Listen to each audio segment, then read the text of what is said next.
a 14,505-foot monster of a mountain so and the high. culminating summit of the Sierra Nevadas. Its neighbor, sitting only 85 miles apart from the high peak, is the Badwater Basin in Death Valley, sitting at 282 feet below sea level. How What is that makes this possible? fascinating, or odd, is that these are the highest and lowest points of the contiguous United States. The country The highest and the lowest point, and they are apart only 85 miles. My friends, is this true? Today I'll be reacting to why the US geography is so unique. My friends, this is a great question, but before I go into that, let me ask you for one thing. If you can leave a like, thank you so much. It's the best way to show support.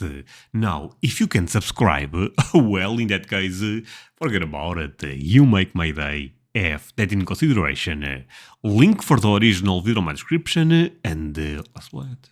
The United States of America possesses 3.797 A lot of million land. square miles of diverse territories, lending astounding levels of diversity from one state to the next. But for every beautiful landmark the US has to offer, there's something downright strange just around the corner. Locations that would make any traveler, or even a native, question exactly how it all came to be. Like In this what? video, we'll be taking a look at 25 of the country's geographic oddities 25. that continue to befuddle the average Americanophile, yes, that's a real word, as well as the reason they stand today. Have you ever noticed this disconnected piece of Minnesota? Known as the Northwest Angle, it is Wait, what? This is still Minnesota? Oh my god, that's crazy. one of only 6 non-island hotspots Wait, but isn't this Canada already? What is going on here, actually? identified as practical exclaves, a part of one country that can only be entered via land route by passing through another country, which in this case is Canada. The area of this chimney is approximately 596.3 miles, with 473.2 miles of that being water. Additionally, it is the northernmost point of the contiguous 48 states. So how did this territory, that requires Canadian approval to drive there, end up being a piece of the United States? Well, it came about from a misunderstanding. Sorry, but Canadians are really good people. They even let you guys enter the country to assess your own country, but it's still crazy. Of the region's geography. According to historians, Benjamin Franklin and British representatives relied on the Mitchell map, which did not indicate the source of the Mississippi River, thought to lie some distance to the northwest, or the true shape of the Lake of the Woods, which was instead shown as roughly oval. During future treaties, such as the Treaty of Ghent in 1814, the British suggested carving out a new boundary to run west of Lake Superior to Lake Itasca, the actual headwaters of Mississippi. Unfortunately, at this point in time, the love of expansion was already a part of the US's modus operandi, and there was no way they would consider giving up land, as there was a fear that this would set a precedent for all future negotiations. So the Northwest Angle, or simply Angle, as the locals call it, is here to stay. Our next stop is Honestly, we start very well on this video, my friends. That's crazy that you have to enter Canada to assess a place in America. Oh, I love that. this town here, Carter Lake. At first glance, you'd probably assume Carter Lake. I feel like you guys talk about this in other video. this is just another Nebraskan town that lies near the border of Iowa. But the reality is, it's actually a part of Iowa. But unlike the Northwest Angle, which is clearly separated from the rest of Minnesota by water, why is this town an exclave of Iowa? Holy, they really fought back in the day for this place. The lake to the north, from which the town gets its name, was born in 1877 after a flood changed the course of the Missouri River 1¼ miles to the southeast. The development led to an arduous litigation process between Iowa and Nebraska, where the Supreme Court ruled that Carter Lake belonged to Iowa. What makes this so unique is that this defies the general rule that state boundaries follow the changes in the river. As a result, in July 1930, Carter Lake was incorporated as a city, hosting 2 amusement parks in the early 20th century, as well as becoming a place to gamble in the 30s and 40s with limited law enforcement. Thanks, Mother Nature. Now, quick, let me ask you this. Which US state is closest to Africa? Most I feel like I saw this the other day. The closest to Africa, I'm gonna say is probably... Oh, is some islands? The Virginian Islands, maybe? Most map enthusiasts might assume that it's Florida, about I thought about Florida, but that was too obvious. 4,085 miles from Gurgurad. On top of that, Florida's climate just makes you think that it would have to be Africa's closest oceanic neighbor in the States. Alas, you would be wrong. It actually happens to be Maine. More Oh, it's Maine, yeah. Oh, wait. But how? specifically, a peninsula in the state known as Quoddy Head, which sounds like something out of Moby Dick. This little lighthouse settlement is at the easternmost point in the U.S., 3,154 miles from El Beduza, a rural commune in... You know what? I never realized this, but if I go from my country to America, I arrive probably in Maine. Take a look. Morocco, just over 900 miles closer than Florida. Known for its rocky coastline and lobster shacks, the cool state of Maine seems like an odd location to be closest to the cradle of civilization, and yet, here we are. Okay. Just south of Maine, we arrive at New York City, which has a rather unique governmental structure. As you may know, New York City is made up of 5 boroughs. For the uninitiated, these boroughs are titled Manhattan, Brooklyn, Queens, the Bronx, and Staten Island. Each borough is also equal to the county boundaries of the same name. This group of counties cover a relatively small 322 square miles of land, and yet each of these societal pockets possesses its own class system and culture. Manhattan acts as the seat of wealth, housing most of the territory's skyscrapers, multinational corporations. Holy, sorry for pausing, but look at Manhattan. This is, to me, it's crazy to see all of those buildings. Wow, this is a real city. Wall Street, and the headquarters of the UN. Brooklyn, on the western tip of Long Island, is the most populated out of the 5, and known for its diversity and thriving art scene. Queens is the largest of them all. Founded by the Dutch, it has reached major commercial success, inspiring countless TV shows and movies. The Bronx is home to Yankee Stadium and home to the largest metropolitan zoo in the world. Lastly, Staten Island boasts unobstructed views of the Statue of Liberty along 28 miles of trails and the Greenbelt. But the strange thing about this layout is that the government of New York City as an entity supersedes the authority of each individual county. So while county leadership would supersede a city in the other 49 states, New York City is the exception. Okay. Traveling to the Midwest, take a look at the Missouri Boot Heel, a salient Missouri Boot Heel. Okay, this will be good. or elongated protrusion that makes it look like Missouri has begun leaking into Arkansas. The rest of Missouri's southern border is a straight line. So what happened here? Up until the 20th century, the district was utilized for wheat and was full of family farms, until the invasion of the notorious boll weevil, a beetle that decimated the territory and sent everyone packing.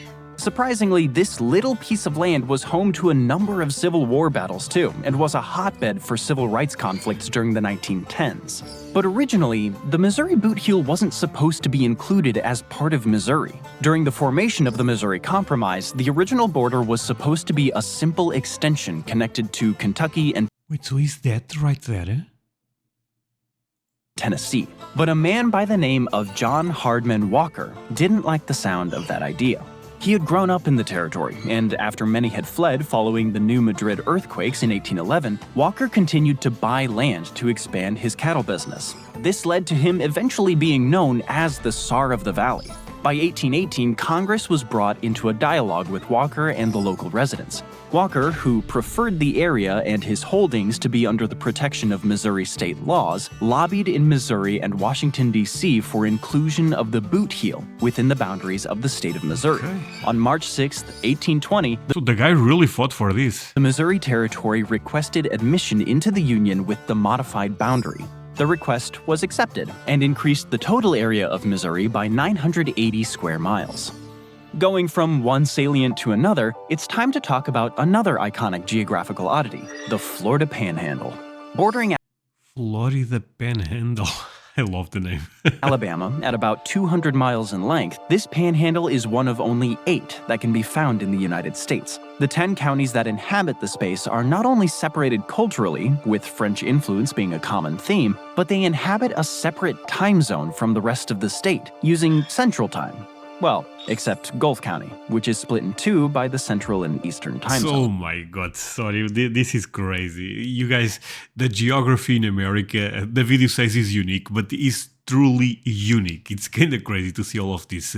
Maybe for you guys this is normal, but I'm actually enjoying this video a lot. Leave a like if you are having fun, because this is crazy. But how did the Florida Panhandle come into existence, and why wasn't it just included as part of Alabama? The journey started in 1811, while the Panhandle was still a part of Spain. But Americans Spain, never trust them. No, sorry, I'm joking. But Portugal and Spain, there is some, some tension. Positive one.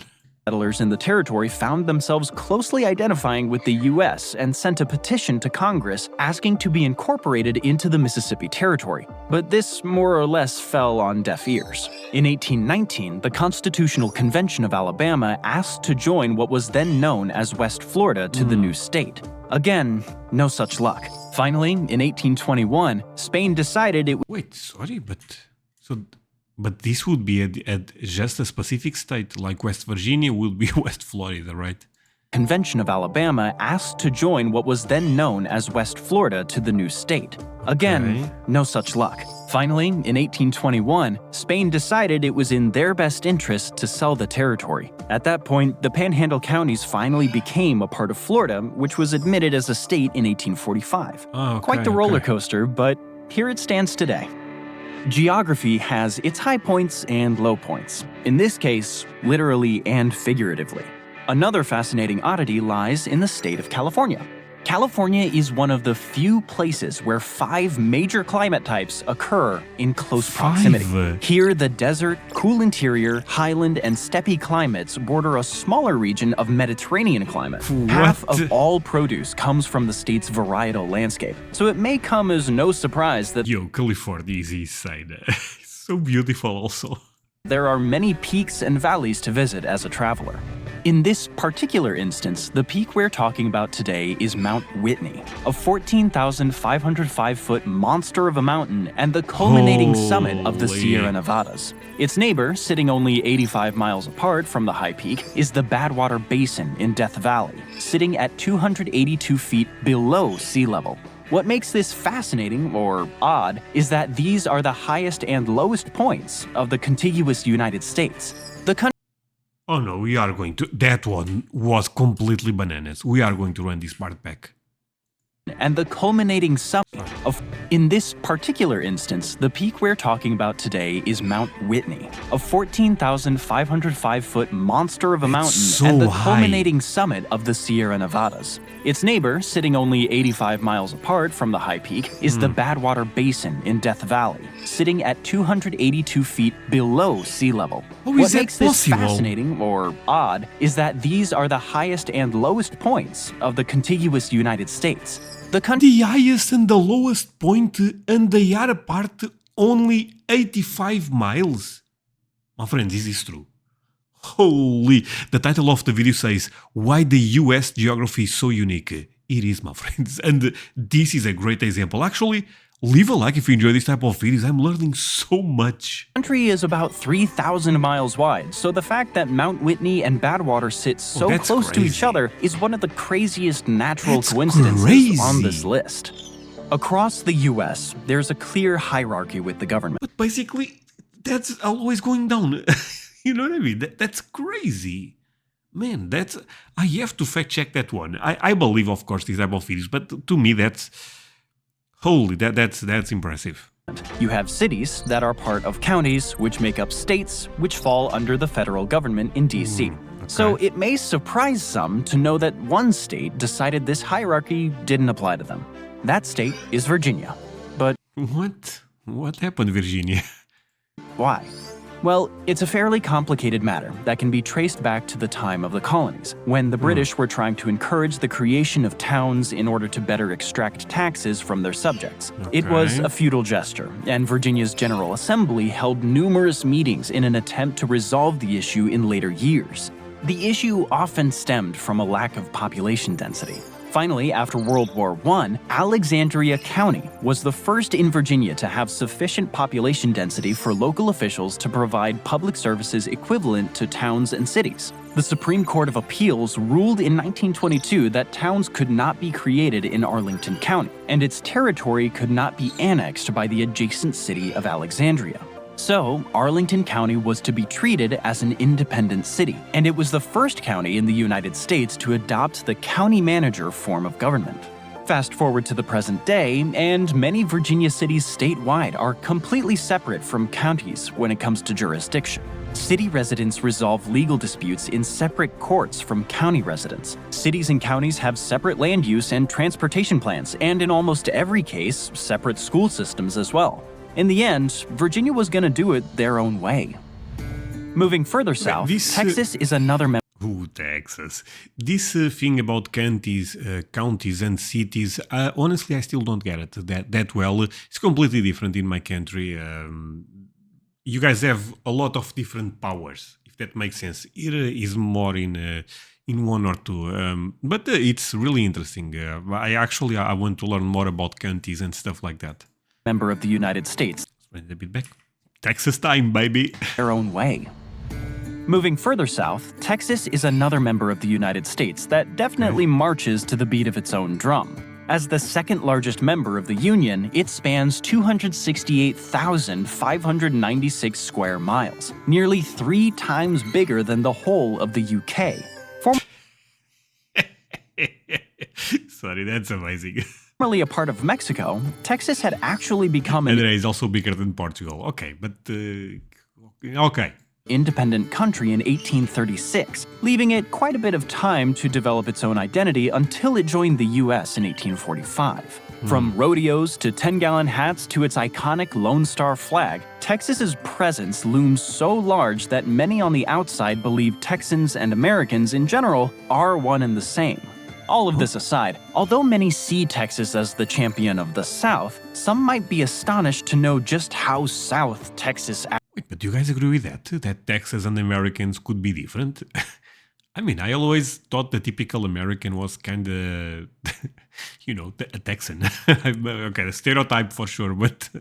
Actually is. In fact, if you look at a map of deep South Texas, you'll see its southernmost point dips almost as low as Miami. The port of Brownsville is almost a straight shot to the party capital, about 1,029 nautical miles through the Gulf of Mexico. At number 10, we'll be looking at another natural wonder, Crater Lake. Located in south-central Oregon, this volcanic crater lake is famous for its aesthetic alone, drawing in a number of cross-country... Man, isn't that beauty? Oregon, low-key, one of the most beautiful states. Can I guess what he's about to say here? Because I saw a video about Oregon. This Native Americans saw this lake become a thing because this was because of a volcano explosion or something. Maybe I'm saying some BS, but I hope not. Enthusiasts with its rich blue color and up-close clarity. Beautiful. No rivers flow in or out of it, and it makes up for any loss of water through rainfall or snowmelt. It also houses 2 small islands, uniquely named Wizard Island, a 316-acre cinder cone, and a natural rock pillar called Phantom Ship.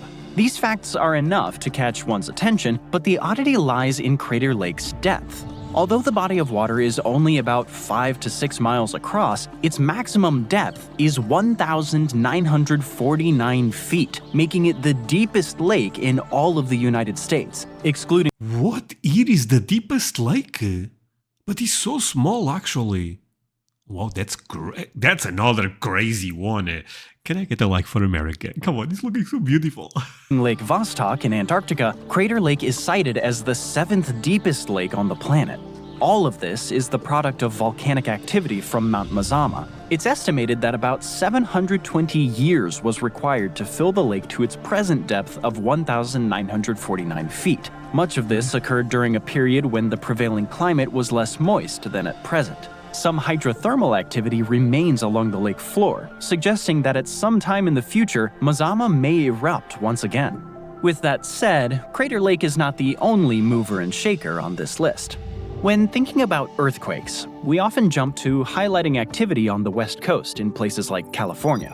After all, there was a shock on April 10, 1906, off the Northern California coast that smashed City Hall and triggered a fire that scorched 28,000 buildings with a death toll that may have exceeded 3,000. For these reasons, many reasonably assume that the San Andreas Fault is an apocalyptic concern, inspiring a number of films like 2012 starring John Cusack. Oh, I saw that movie, that 2012. Believe it or not, the two biggest earthquakes. You guys remember that people thought the world would end? I remember 2 times. I remember on the 2000, from 99 to 2000. And also 2012. Well, 2012, I don't even remember what was the reason, but people was talking about that. Quakes in recorded U.S. history, outside of Alaska, occurred far, far away from the San Andreas Fault. They actually took place in Missouri and South Carolina. Known as the New Madrid earthquakes, named after the New Madrid seismic zone, which was in turn named after the Mississippi River town of New Madrid. There was a series of quakes that occurred between 1811 and 1812. The first one hit a recorded magnitude of 7.2 to 8.2. At the time, their area was sparsely populated, so it didn't have the same effect as what took place in California.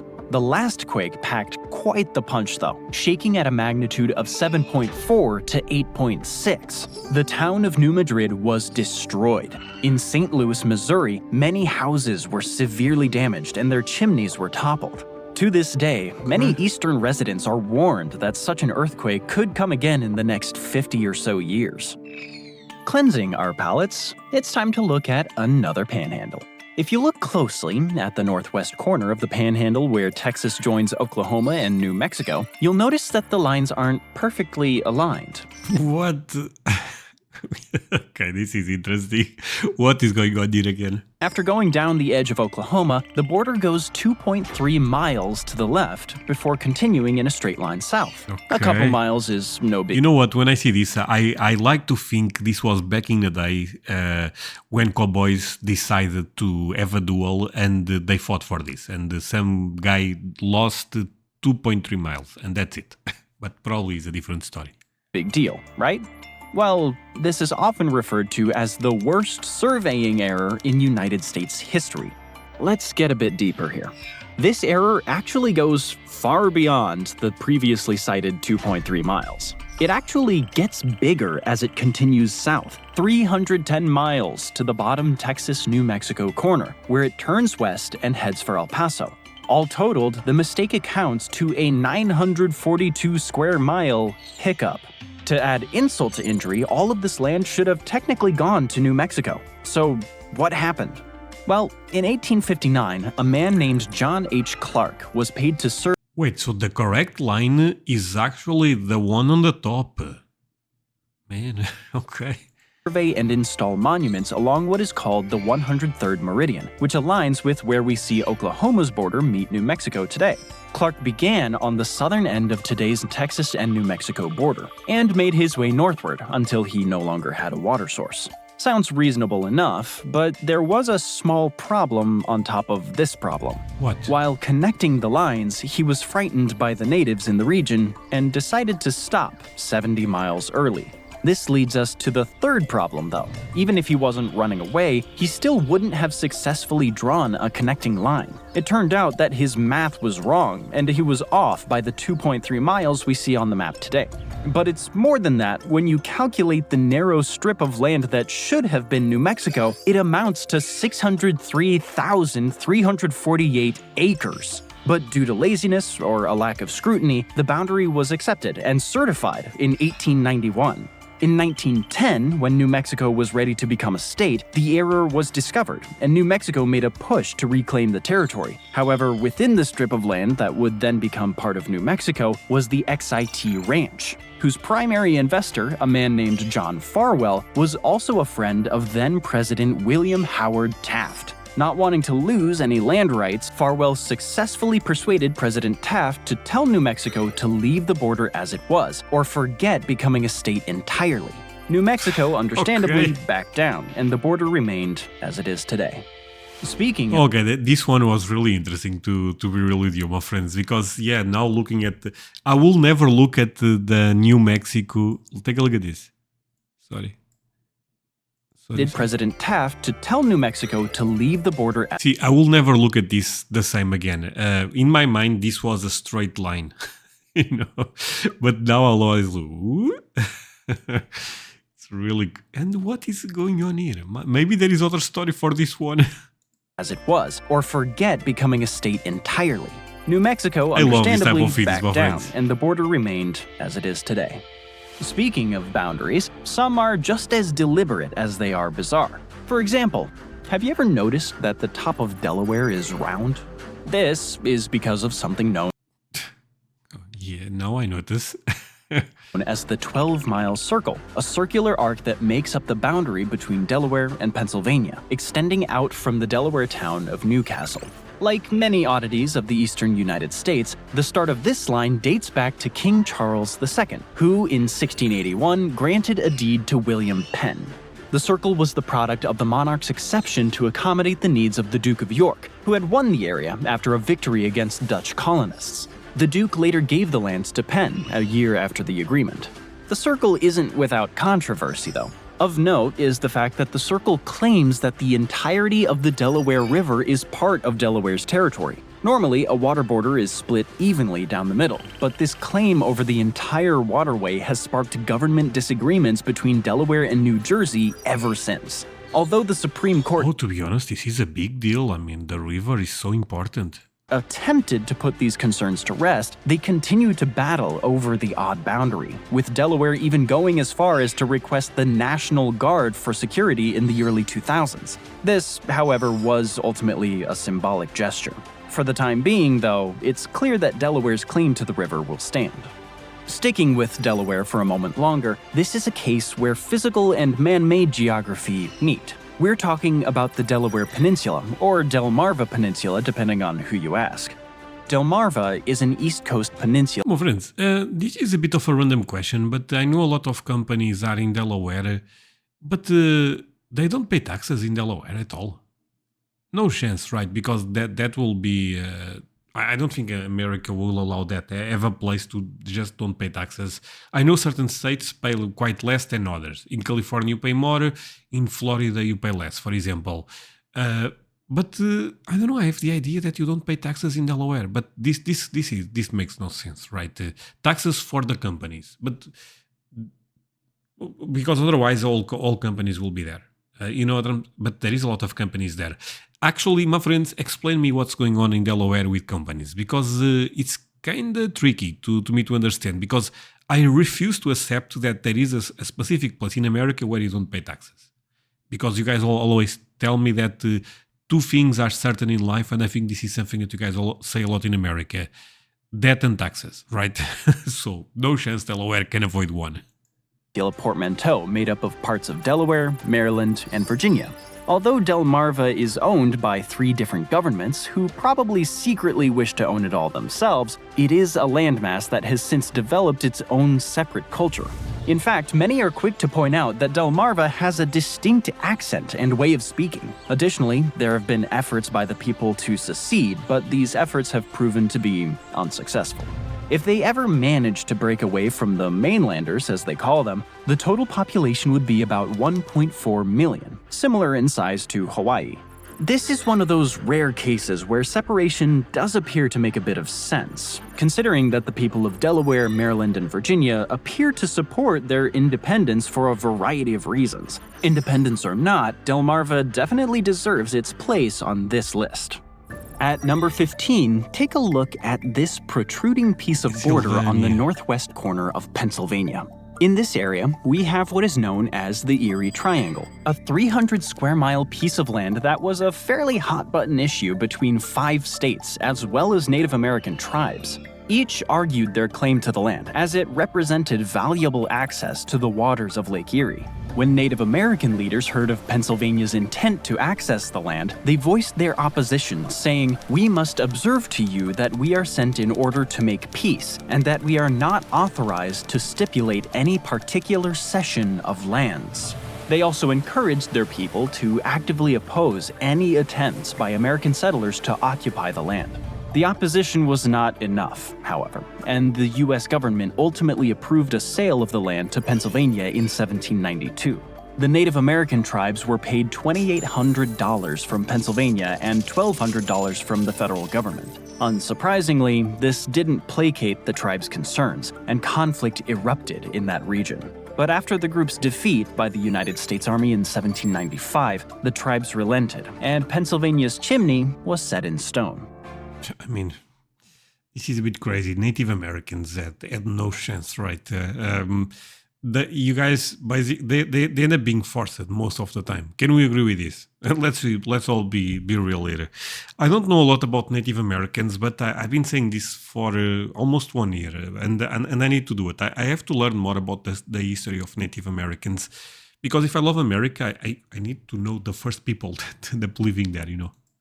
Our next geographic oddity brings us to Bristol, a city split in half by the states of Virginia and Tennessee.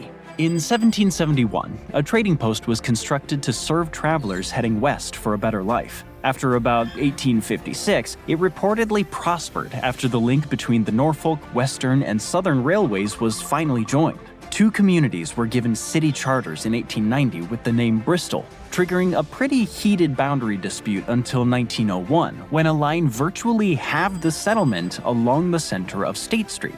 Upon closer inspection, there are markers to indicate the separation, and the dispute, for the most part, ended amicably. Like Delmarva, both halves of Bristol share the same culture and quirks, with nothing separating them other than the invisible line separating all states in the Union. While some boundaries are fixed, other boundaries change by the season. Meet Maryland, a state well known for its Holy man. This is a great design. Take a look at this. extensive waterways, with a major historical seaport located in Baltimore. Due to its terraqueous nature, water rights take up a large portion of Maryland's legal disputes, especially when it comes to its boundary issues with Virginia. For decades, both states have entered numerous negotiations regarding control over the Potomac River, 400 miles long from its headwaters at North Branch to its mouth in the Chesapeake Bay. It ranks 48th among 135 U.S. rivers that are more than 100 miles long. The river is about 11 miles wide between Point Lookout and Smith Point.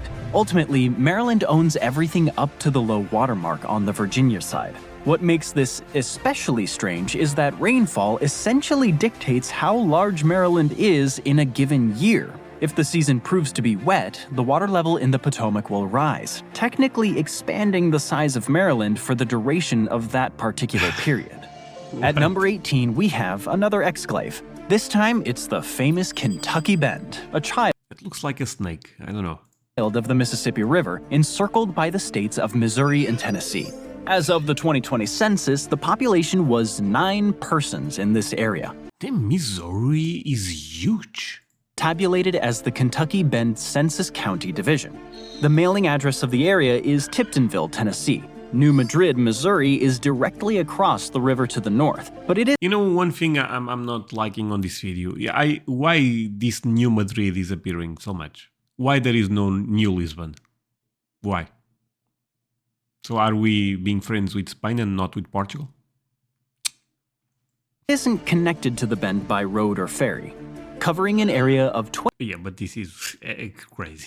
26.9 square miles. This little patch of land was given to Kentucky due to general uncertainty regarding the Mississippi River. Unlike the Erie Triangle or the New Mexico-Oklahoma border, nobody is 100% sure why the Kentucky Bend was drawn out in this exact way. There have been cases where Tennessee locals have disputed the validity of the bend, but overall, most people, including the residents of this oxbow loop enclosed space, are confused about who rightfully owns it. In fact, Mark Twain references the Kentucky Bend in his book Life on the Mississippi, inspired by its peculiarity. As one can clearly see, many of these geographical oddities, however they initially came about, can be divisive for those living near or in them. In some cases, however, they can be a positive example of how people can make the best out of an inconvenient situation. For the most part, this seems to be the reality for the citizenry of Texarkana, a dual municipality astride the Texas-Arkansas boundary, United States. The city also lies near the Louisiana and Oklahoma state lines. First settled in 1874 at the junction of the Cairo and Fulton and the Texas and Pacific Railways, it derived its name from Texas, Arkansas, and Louisiana. With the rapid expansion of railways, markets were quick to collaborate with an expanding network, and the railroads were more than happy to oblige. The late 1850s saw builders working with the Cairo and Fulton Railroad enthusiastically pushing their lines south across Arkansas. Over the next half-century, rivalries formed between the builders, and eventually, the border was the logical juncture for growing railways. Today, Texas and Arkansas are divided by State Line Avenue, but they're still deeply connected economically and culturally. They even share a post office and courthouse. Next, Oh, really? Do you guys think Arkansas and Texas could be similar states to visit? we have ourselves an additional exclave called the Lost Peninsula. This small piece of Monroe County, in the southeasternmost corner of Michigan, spawned after the Toledo War boundary dispute in 1835 and 1836 to determine whether the state of Ohio or the Michigan Territory would control an area known as the Toledo. Sorry, aren't Michigan and Ohio two of the best college football teams that hate each other? Not hate is strong, but they are big rivals, right? Now, this can get really tricky. Let's see it. Whether the state of Ohio or the Michigan Territory would control an area known as the Toledo Strip. Now, most people don't know this, but there have been cases when states, outside of the Civil War, of course, went to battle to resolve disputes. Funnily enough, this wasn't really one of those times. In fact, the Toledo War arguably shouldn't be called a war at all, considering there were no real casualties. On top of that, there was barely any damage to property, making it a bit of an ongoing joke among the people of the Midwest. After the virtually bloodless war had come to an end, the new state border was established at approximately the 41° 44' north latitude line, just north of the mouth of the Maumee River. Oddly enough, the line continued across the Ottawa River, rendering the peninsula disconnected from the rest of the state, giving it the name Lost Peninsula. From exclave to exclave, we find ourselves at the next geographical oddity, Point Roberts, Washington. This area, with a population of 1,191, according to the 2020 census, is as much a political oddity as it is a geographical one. According to available records, the Oh no, is he in Canada? western United States-Canadian border follows the 49th parallel because of the Oregon Treaty signed on the 15th of June, 1846. The treaty ended a dispute between Britain and the U.S. for claims to the area now known as the Rocky Mountains of Oregon Country. The little piece of the Point Roberts Peninsula was south of the 49th parallel and thus was placed in the United States, but it's not connected by any land. It was a favored spot for Icelandic immigrants, and they still make up 1/7 of the land residents. At number 22, this is one of the most popular geographic oddities for most people in the United States, as well as a cross-country hotspot for many driving through the West. The Four Corners Monument. I know this one. Depending on who you ask, this place... Man, this is crazy. I probably should go to this place, and then I can always say I end up visiting at least 4 states.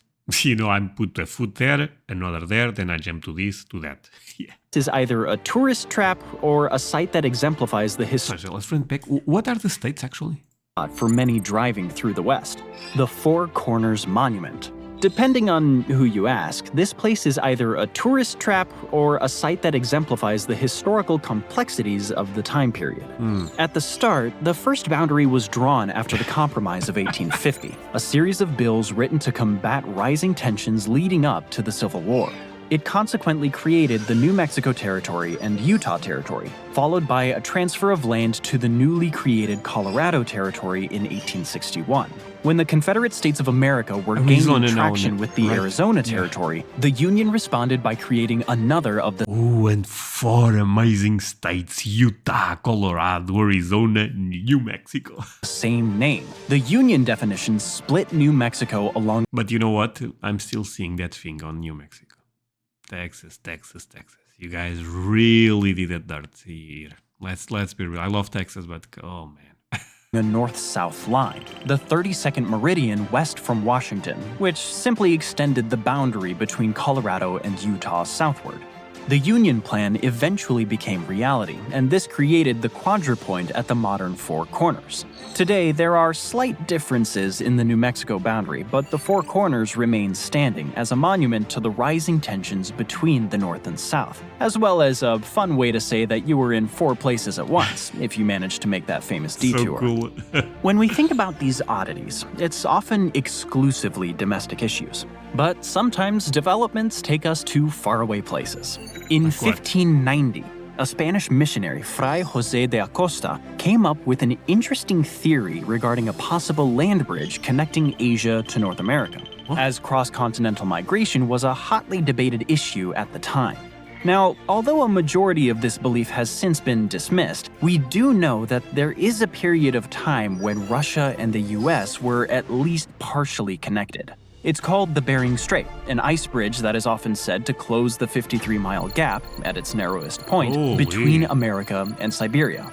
It's inspired quite a few bizarre discussions between the two countries. In April, did you guys ever stop to thought that Alaska and Siberia are not that different? It's kind of crazy. 2007, Russian government officials told the press that the Russian government would back a $65 billion plan by a consortium of companies to build a Bering Strait tunnel. But as you know, relations between the US and Russia are not exactly what we call amicable at this point, and thus the project has never come to fruition. Next up, we're taking a look at Michigan's Upper Peninsula, or as many Midwesterners call it, the UP. A 16,377 square mile landmass bordering 3 Great Lakes, as well as the north of Wisconsin.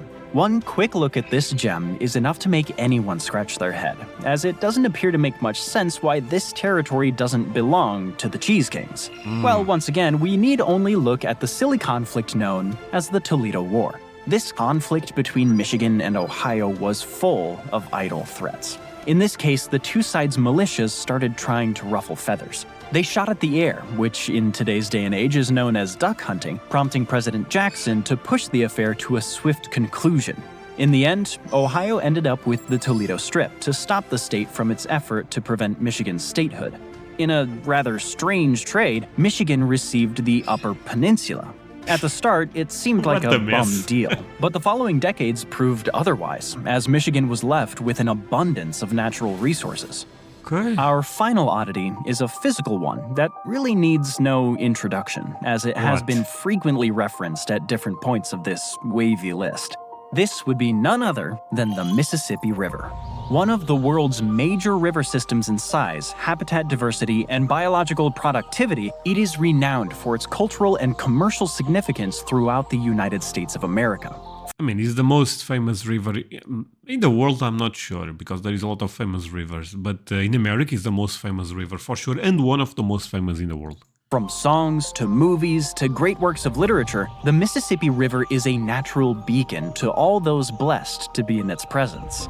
Flowing 2,350 miles from Lake Itasca in Minnesota, the river powers a significant segment of the economy in the upper Midwest. Barges and their tows move approximately 175 million tons of freight each year on the upper Mississippi through a system of 29 locks and dams.